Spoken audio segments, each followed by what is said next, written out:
Palabras de fe. Reflexión diaria del Evangelio.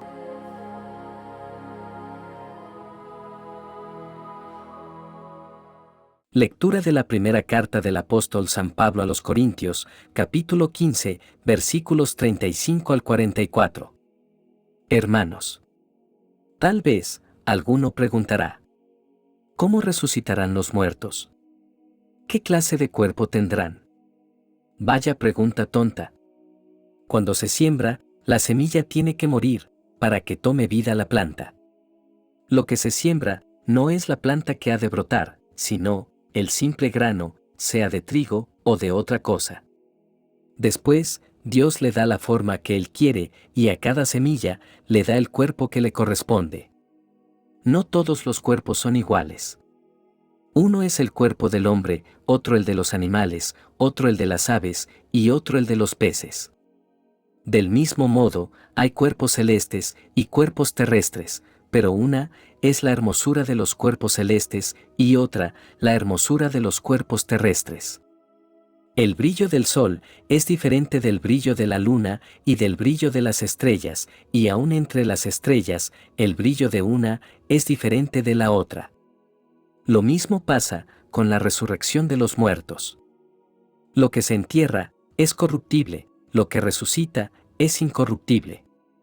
Lo que se entierra es despreciable, lo que resucita es glorioso. Lo que se entierra es débil, lo que resucita es fuerte. Lo que se entierra es un cuerpo material, lo que resucita es un cuerpo espiritual. Si hay cuerpo material, también hay cuerpo espiritual. Palabra de Dios.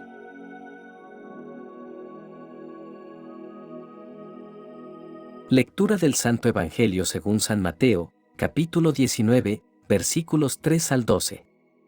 En aquel tiempo se acercaron a Jesús unos fariseos y le preguntaron para ponerle una trampa: ¿le está permitido al hombre divorciarse de su esposa por cualquier motivo?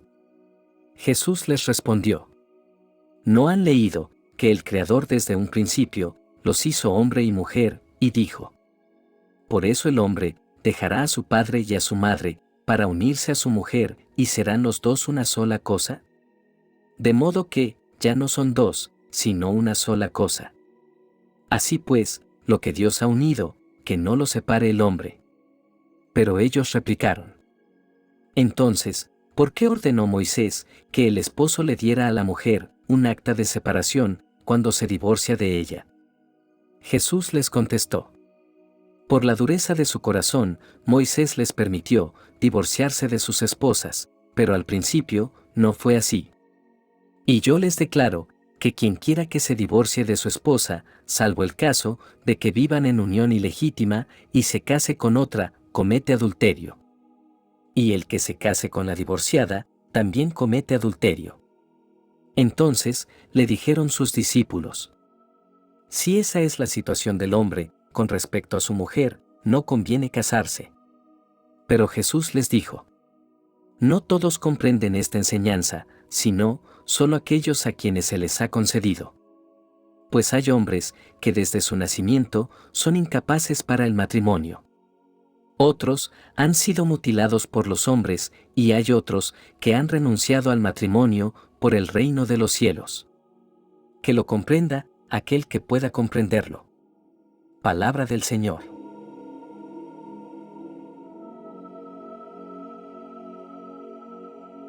Queridos hermanos, en las lecturas de hoy encontramos enseñanzas valiosas sobre la resurrección y el propósito divino del matrimonio. Estas escrituras nos invitan a reflexionar sobre la naturaleza de nuestra existencia y cómo vivir en conformidad con la voluntad de Dios.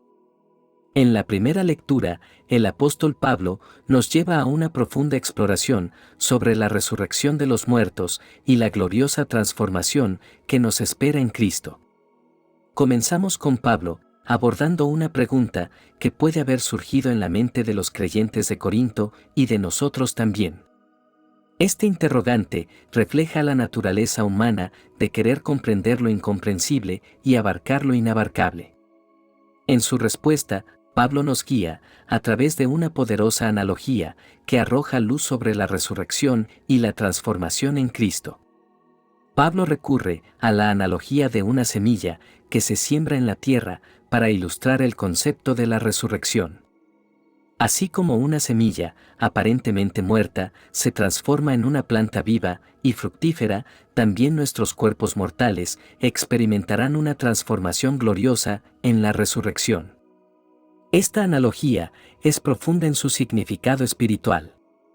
Así como una semilla debe morir y ser enterrada para dar vida a una nueva planta, nuestra naturaleza pecaminosa y mortal debe ser crucificada con Cristo para que podamos experimentar la resurrección espiritual.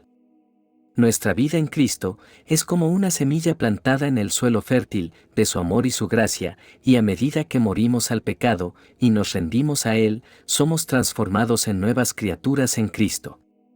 El apóstol Pablo describe la naturaleza de los cuerpos resucitados.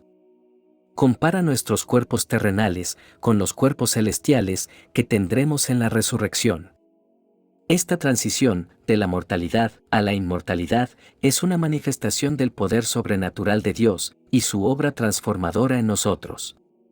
Nuestros cuerpos resucitados serán gloriosos y esplendorosos, libres de enfermedad, dolor y decadencia. Estarán llenos de vida y energía, reflejando la imagen perfecta en la que fuimos creados.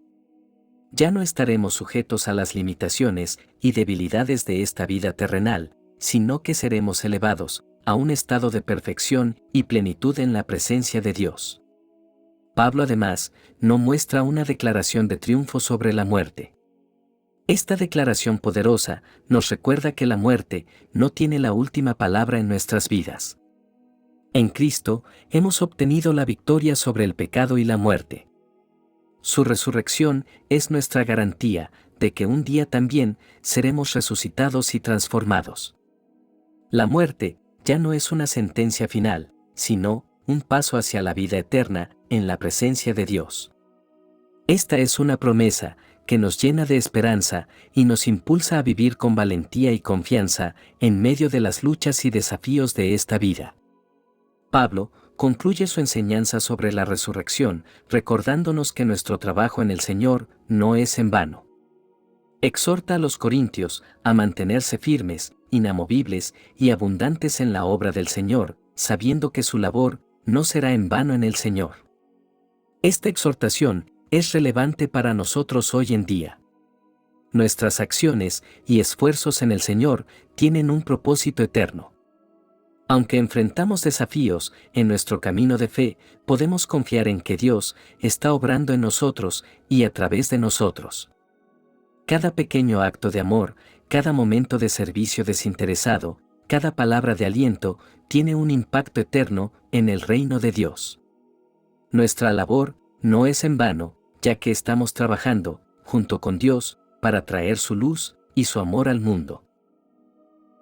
Ahora, pasamos al Evangelio de hoy, donde encontramos a Jesús abordando el tema del matrimonio y el divorcio, lo cual nos brinda una oportunidad para reflexionar sobre la sacralidad del matrimonio y las enseñanzas divinas sobre la unión conyugal. Comenzamos nuestra reflexión con las palabras de los fariseos a Jesús, donde ellos buscan poner a prueba a Jesús, enfrentándolo a las diferencias interpretativas sobre el divorcio que existían en ese tiempo. La respuesta de Jesús es un recordatorio de la intención original de Dios para el matrimonio. Estas palabras de Jesús nos llevan de regreso al relato de la creación en Génesis, donde Dios instituyó el matrimonio como una unión sagrada y permanente entre un hombre y una mujer. El matrimonio es un reflejo del amor y la comunión entre Cristo y su Iglesia. Al unirse en matrimonio, dos personas se convierten en una sola carne, unidos no solo físicamente, sino también emocional, espiritual y mentalmente. El pasaje continúa con los discípulos de Jesús cuestionando su enseñanza sobre el divorcio.